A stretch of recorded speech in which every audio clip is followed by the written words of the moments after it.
tools to help you master tough subjects. The world's most popular online course. Barbara Oakley is an American professor of engineering at Oakland University and McMaster University, whose online courses of learning are some of the most popular MOOC classes in the world. She is involved in multiple areas of research, ranging from STEM education to engineering education to learning practices. She has also written several books and has co-authored op-ed articles about learning in the Wall Street Journal and New York Times. Let me say no more and hand it over to you, Barbara. Okay, great. Well, I'm so glad to be here, and I'm really thrilled to share about some of these ideas. Should I just go ahead and begin now? Yes, Barbara, go ahead. Okay. Well, so I'm just delighted to be with you. I just wish I could actually be in India with you, but hopefully next year that might happen. In the meantime, I think there's some very, very important relatively recent developments in the world of learning that can be incredibly helpful for students. And I should step back for a moment and say I'm a professor of engineering at Oakland University. And if you know anything about the United States, you might have heard that there's a town in California called Oakland. So you think I'm from Oakland, California. But actually, Oakland is in Michigan. And let's see if I can get my there we go. So that's me going to work at my day job. So I'm not in sunny, beautiful California. I am in cold, chilly Michigan, which has lots of snow most of the time. And as has been mentioned, I teach a course with Karen Stanowski, who's the Francis Crick professor at the Salk Institute, called Learning How to Learn. And if you count all the platforms and all the different languages and so forth that the course is on, we have close to 3 million students to date. And so what this tells you, I think, is, well, I should say first that my co-instructor, Terry Sanowski, actually really is in California. And so this is Terry going to work at his day job. So one time, to my shock, I was invited to speak at Harvard. I was a nervous wreck. I mean, it's Harvard. And so I went to the room where I was to speak, and I was even more nervous because the room was packed, standing room only. And I thought, why are there so many people here? It turns out our one little course made for almost nothing, mostly in my basement, had on the order of the same number of students as all of Harvard's massive open online courses put together, made for millions of dollars with hundreds of people. And what this tells you, I think, is something very important.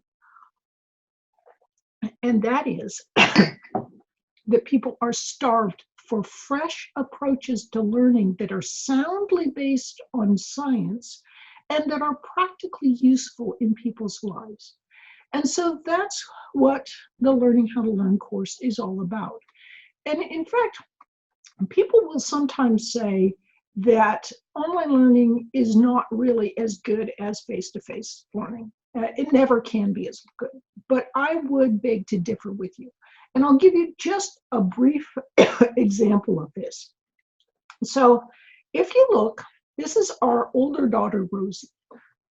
And Rosie is, she did a little video for the MOOC, and you'll see it right here. She's modeling blocking out sound. And so she was willing to look a little bit dorky for the camera, and she was just illustrating a very simple idea about how careful focus can improve students' abilities to learn and pay attention. So she was at that time a third-year medical school student. She went into class about 3 months after the massive open online course had come out, and her instructor was a preeminent cardiologist at Southeast Michigan. And he was teaching the class. It had 70 or so students. He was looking around. He saw her suddenly, and he stopped and he said, you, you, you are the girl in the MOOC. So here's this advanced, highly trained professional who has no need to be watching online courses or anything like that unless he was getting something very important from it. And he was. And so that's why he was watching these courses. And in fact, it's through online materials, you can get some great educational information. But part of it is that the information that we have about learning today is enormously important, and a lot of it hasn't been conveyed to the masses of audiences because it's been researched and developed relatively recently. So I want to share a few of these ideas with you, these relatively recent approaches to learning that can help students to learn so much more effectively. So the brain, as we know, is really a complex mechanism. But if we focus on one of the fundamental building blocks of that, of how your brain works, that is the neuron, we can get some very important information about learning. Now, I know probably at this time, I can tell you're probably looking at your cell phones and you're thinking, oh my goodness, that's when she's going to start talking about this in-depth scientific stuff and it's going to be super boring. So let's spice it up a little bit. A metaphor is always a good thing to help with learning, and our metaphor for a neuron can help speed you into knowing what's going on when learning takes place much more quickly than just flat out talking about it. So if you look, our metaphor for a neuron is a space alien. And this alien it's got these legs that come out. It's got 3 legs, actually. Those represent dendrites on real neurons. And real neurons can have hundreds of dendrites. And then on the legs of the neuron are dendritic spines. They're like little toes that come out. And then there's an arm that goes up above, and that's called an axon. And what neurons like to do is they like to reach out with their arms. They have this sort of foot fetish, and they tickle the toe of an adjoining neuron. And that's really kind of the basic thing that neurons do. They reach out with their axons and touch a dendritic spine and stimulate it of an adjoining neuron. And we can see this taking place. This is more like real life. We've got an electrical signal going down, jumping across that little gap called the synapse, and then travels along as an electrical signal again in the new neuron or the next neuron. It is more complicated than that, of course. We have an electrical signal that travels along, then there's neurotransmitters, and again, an electrical signal. But we can, for our purposes, just think of it as a signal that's traveling along. So when students are learning something, when they're learning anything, they are simply creating a set of links between neurons in their long-term memory.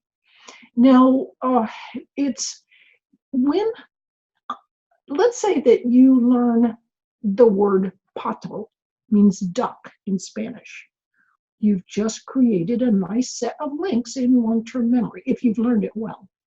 But I show this here as a set of 5 connected neurons when you learn something.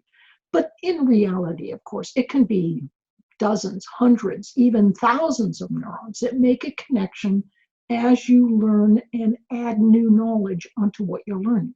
So this is whether you are learning a dance step, or you're learning a foreign language, or you're learning how to play a musical instrument, you're learning to take a derivative in math. Whatever you're learning, you are simply creating a set of links or adding on to sets of links that you've already created.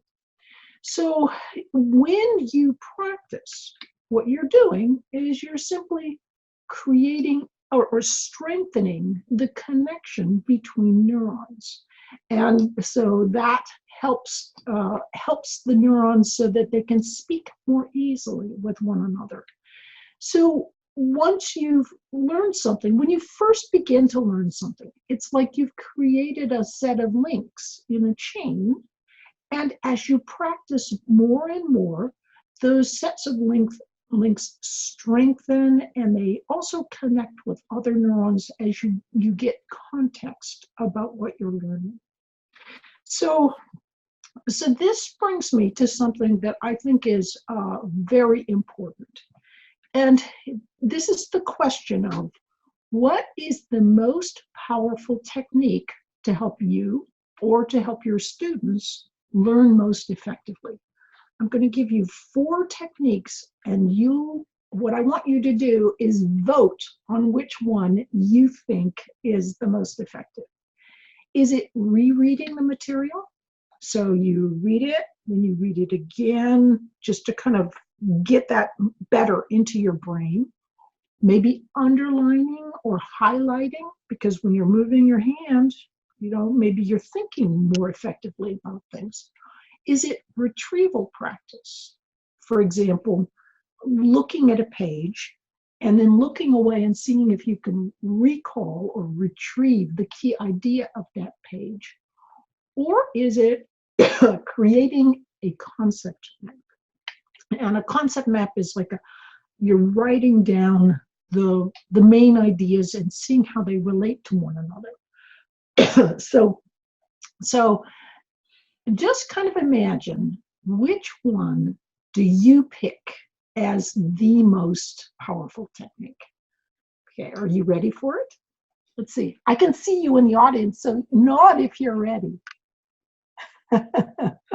Okay, so the most powerful technique is retrieval practice. And why is retrieval practice so valuable? When we as teachers are giving information, we put a faint little trace in the neocortex, in long-term memory. But when the student themselves retrieve that and retrieve it and retrieve it, each time they retrieve it, they build and strengthen those sets of links and help make them so that they are strong and powerful and helpful. I remember once a student coming up to me and saying he'd flunked a test, a statistics test, and he showed me his test and it was all redlined. He said, "How could I have flunked this test? I understood it when you said it in class." And so understanding is really important, but also making sure you have those patterns ingrained in people's minds that's also essential for learning.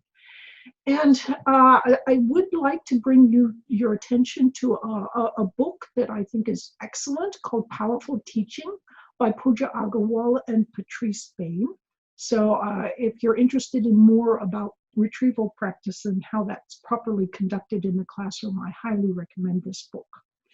So I do also, if you've noticed, one of the things I've done in this presentation is I've used a lot of metaphors. And that is a powerful teaching technique. And the reason it's powerful is because it takes you time to build those sets of links. When you understand, for example, how water flows, you think that's a very simple concept. But when you were a baby, you were playing with water for years, because it's actually quite complex to understand how water flows. But once you have those sets of neural links about how water actually flows, you can use them as watch the screen. You can use them as a bridge to help more easily convey ideas, for example, such as how electrical current flows. So using metaphors, using analogies, that is a very, very powerful way to use the sets of links that have been created when people have learned things previously. So what happens though if a student doesn't, let's say they pay attention in class, they understand the concept, they get done, and then for the next 3 weeks, they have other classes, maybe they have work on the side, they're doing all sorts of other things, they don't look at their notes, and when the night before the test, they look at their notes, and what they understood before, they suddenly don't understand. Well, the reason for that is because they didn't have a little bit of practice in between, those little neural links weren't being used. So they got swept away. And this is why it's so important to practice on a daily basis. I should also bring to your attention that when I think an important idea related to this conference is not just new learning, but also unlearning and changing your learning. And so I should say that one thing that you have to do when you're unlearning something that is maybe obsolete or inappropriate in a new environment, you're actually trying to make those neurons, those neural connections kind of die away a little bit. And that can be hard to do. It's a complex neural process involving long-term depression and so forth. But basically, you don't want to use the old patterns, and you want to build new patterns. And so this is why new learning can sometimes be harder if you are having to erase old patterns as well. But when you're learning something, you learn something, like right now you're learning something and a little dendritic spine is popping out. But when you go to sleep at night, that's when that dendritic spine really pops out and really practices. So it's sleep, as it turns out, that is a very, very important part of learning as well. And I can show you a light microscopy image. This is you are now all budding neuroscientists. This is a dendrite that has dendritic spines poking out of it. And this is the dendrite before learning and before sleep. This is the exact same dendrite after learning and after sleep. And as you see, there's these little dendritic spines. Wherever there's a blue triangle, you can see a new dendritic spine has either emerged or a spine has grown and extended. So it is during sleep when those dendritic spines really kind of strengthen and strengthen the synaptic connections. So this is why it's important for students to practice a little bit every day, not cramming on weekends. So by practicing each day, they not only learn during that time, but they also learn when they're sleeping that night. So it's strengthening each day. If they just cram everything in one day, they only have one night of sleep. It's a much weaker set of links that's much easier to be swept away. So metaphorically speaking, it's a little, when you're learning, you're building a sort of a foundational wall. And it's just like a brick wall. You lay a layer of bricks, mortar, then bricks, mortar, and you take time to build that wall to get a good foundational structure. But if you don't take the time, if you cram it all in one day, you end up with a very, very poor foundation for learning. So another metaphor is, we know that this fellow did not sit there the night before a big meet and say, I'm going to build my muscular structure this evening. But somehow we don't see that. I mean, we can see it with an athlete. We know it takes time to build muscles, but somehow, because we can't see in our brains, we don't realize that it does take time to build neural structure as well.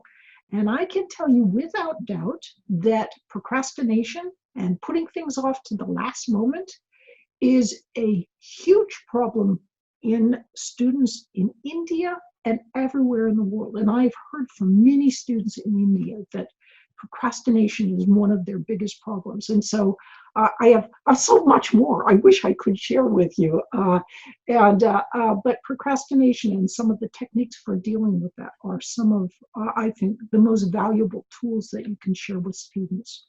Basically, what you want is for your students to have lots and lots of sets of links in their long-term memory so that they can, they really understand and know the material. And you want to also interleave so they're more flexible in their thinking.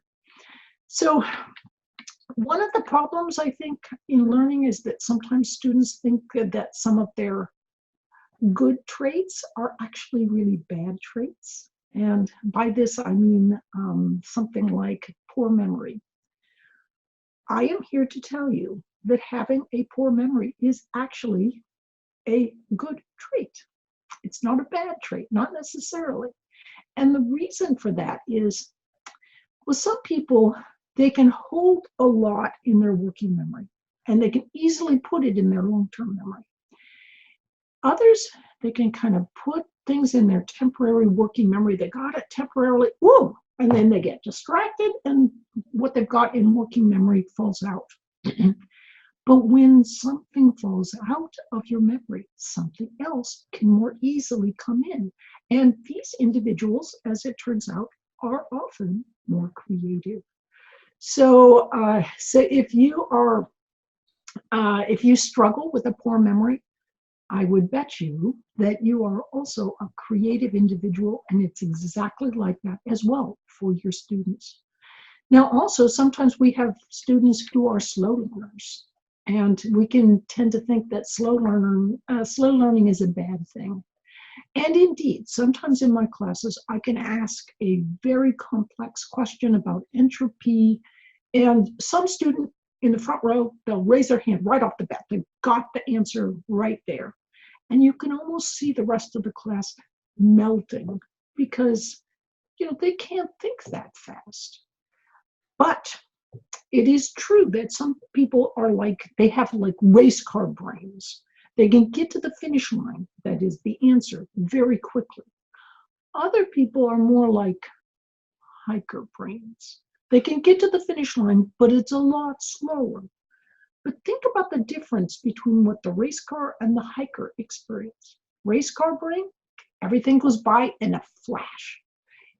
For the hiker, they can reach out, they can touch the leaves on the trees, they can hear the birds, see the little rabbit trails. It's a completely different experience, and in some ways, far richer and deeper. Now, my hero in science is a man named Santiago Ramon y Cajal, and Cajal was a terrible student. He was kicked out of several schools, really struggled, had a terrible working memory, couldn't get things into long-term memory very easily at all. But yet, he eventually won the Nobel Prize and is now considered the father of modern neuroscience. And Cajal was asked, now, how did you do that? And he said, well, I was no genius. He said, first thing, I was persistent. So he built those sets of links through practice. But the second thing he said was, I was flexible.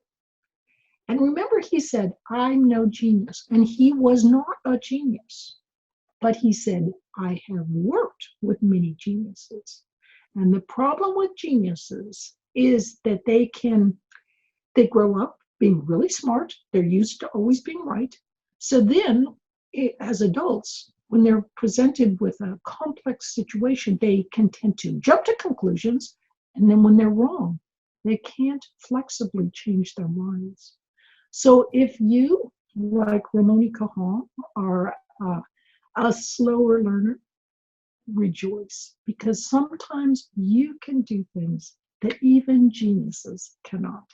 With that, I thank you so very much for your attention this evening.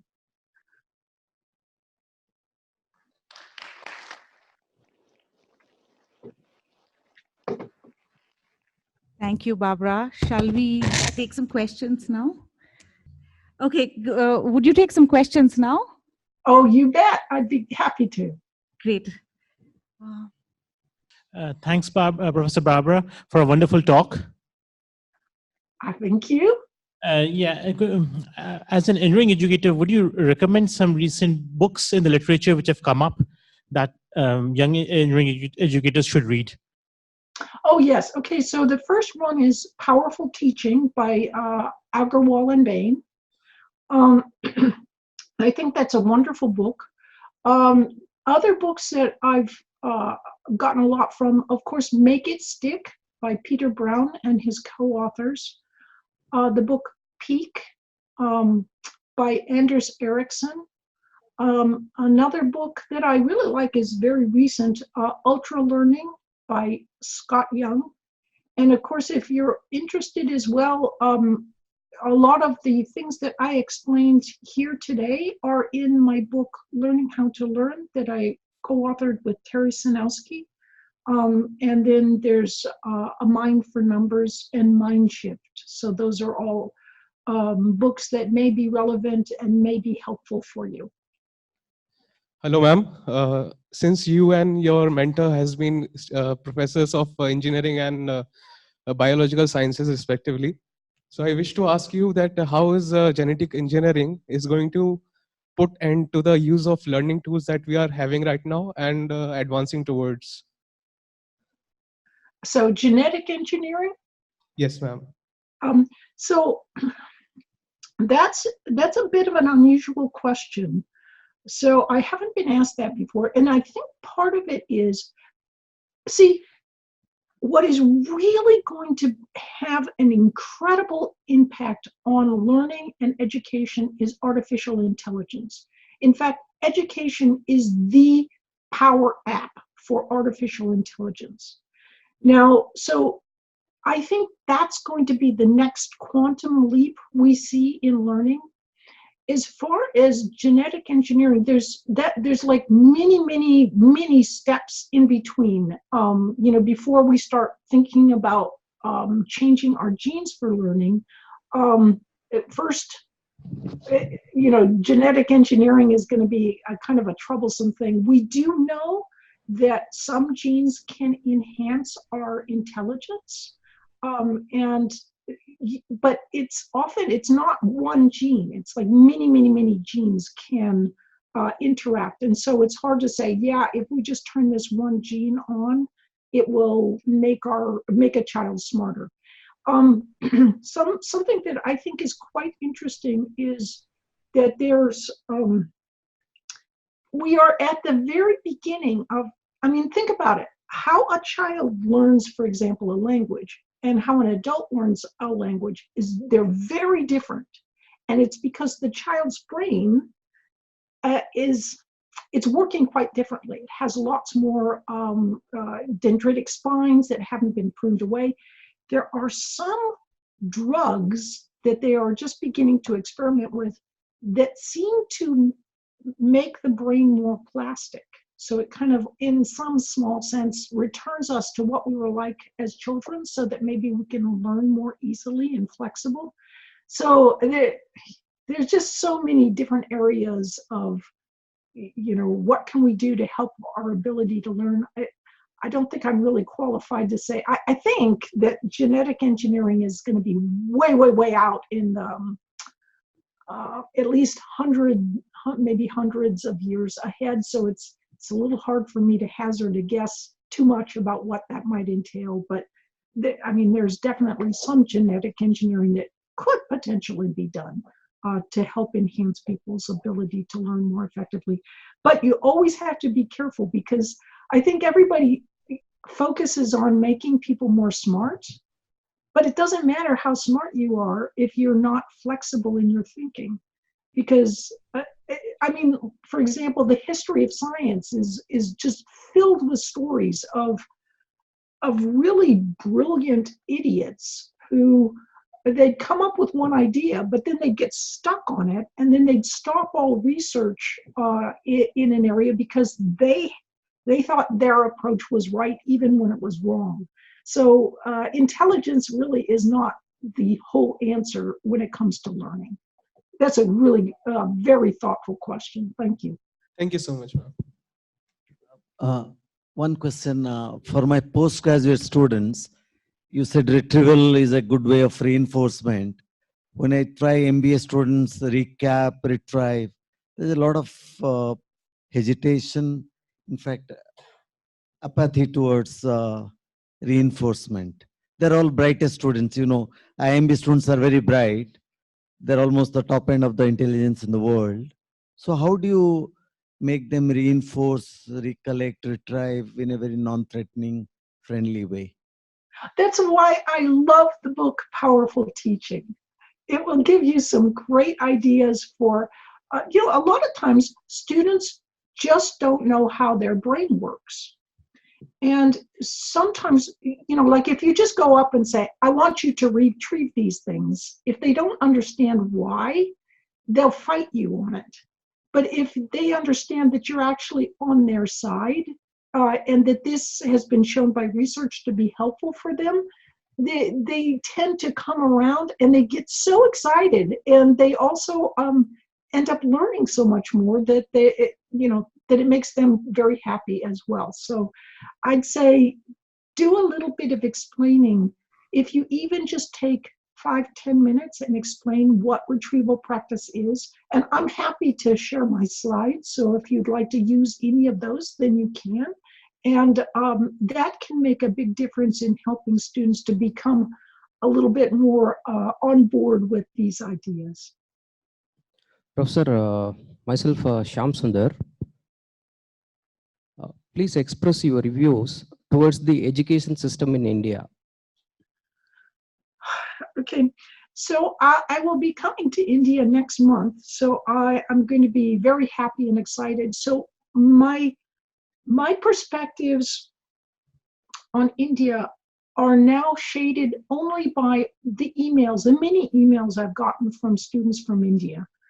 And I think just as in most countries, there is there are patches of outstanding education, but at the same time, India is an enormous country. And so it's really hard to make sure that there's equitable, good education for everyone, regardless of how, how rich or poor they are. I do love Swayam and what is going on with the with online learning in India, and I think there's no one easy solution to the challenges that India and many other countries face. But I do think that having some effective small videos and even moving that to younger students, that can be a really helpful thing. You just have to, I don't think you can, the younger you go, the more you also need face-to-face. But a face-to-face teacher combined with some of the insights that good online materials can give can be very helpful. But I wish I had an easy solution for the challenges that Indian education faces. But all I can say is those challenges are similar really throughout the world, and I'm very impressed with the direction that India is really trying hard to go in to help build their educational system in a way that will help more and more students.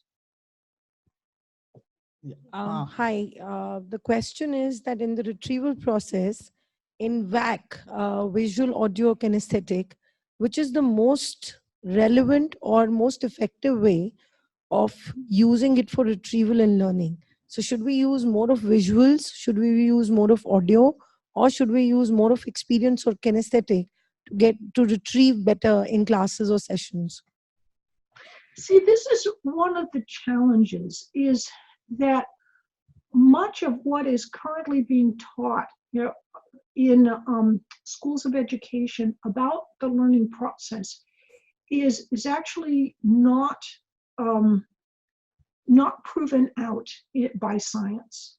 So, for example, the idea of learning styles and back, that visual is better than audio or maybe kinetic, that some people learn better in certain, using certain modalities. This is actually very problematic. In fact, it is not borne out by research. And so what I mean by that is, let's say that someone says, I learn better by hearing. I do. I test out as that. I'm an audio learner. You give that person a test, they learn the same via visual as they do via audio. So they think they're auditory learners, but they learn via all modalities, and that's what everybody is like. So the one common factor of kinesthetic learners that I've often observed is that they've simply heard the word kinesthetic. Everybody learns through all modalities, and research is beginning to show this. And there's some very good papers on challenges with learning styles and thinking about teaching with regard to learning styles. If you are using retrieval practice, you want to have them retrieve using visuals, using hearing, even if they can have something that they can feel. Whatever you can use, the more modalities that you use, the better they will be able to kind of park those sets of links in long-term memory and have them kind of connected with other sets of links. Professor, my question is somewhat related. I consider myself reasonably good in drawing and music, but my son gets impressed by my neighbors who are better than me in playing cricket and badminton. And I want to impress him, and I want to be good in cricket and badminton, which I'm not. What should I do? I think that's probably the toughest question I have ever been asked. It's, because you're not going to be able to become a world-class cricket player. Unless you have some certain genes and you had early training and lots of different good things. I think the problem is that we often tell students or our children, we encourage them, we say, you should follow your passions. But the reality is that people's passions develop about what they like and what they're good at. And most people's, what they like and what they're good at is very similar. In other words, a lot of people like cricket and a lot of people like, sports. What you really want to be telling your son is, having a passion is important, but broadening your passion so that you enjoy other things, even things that you don't normally think are important or valuable, is also a very good thing. For me, when I was young, I followed my passion. I learned a language. I learned Russian in the military. And then when I went to get out of the military, I suddenly found that I couldn't get a job at all, even though I'd done what everybody said and I followed my passion. So it was when I got out and I decided to broaden my passions and learn in math and science that suddenly the world became much more open to me. So my sense is that your son respects and admires you and will do so even more as the years come on and as he realizes that you do have genuine talents in areas that are important. Thank you so much. I'm afraid that's going to be the last question for this evening. I'd like to thank Professor Barbara for sharing tools, insights with us and enhancing our knowledge of learning. As an ID, I cannot speak enough of how much motivation I've drawn from your Theory Friday emails. And thank you. Oh, thank you. Thanks so much. Have a good evening. You too. Bye.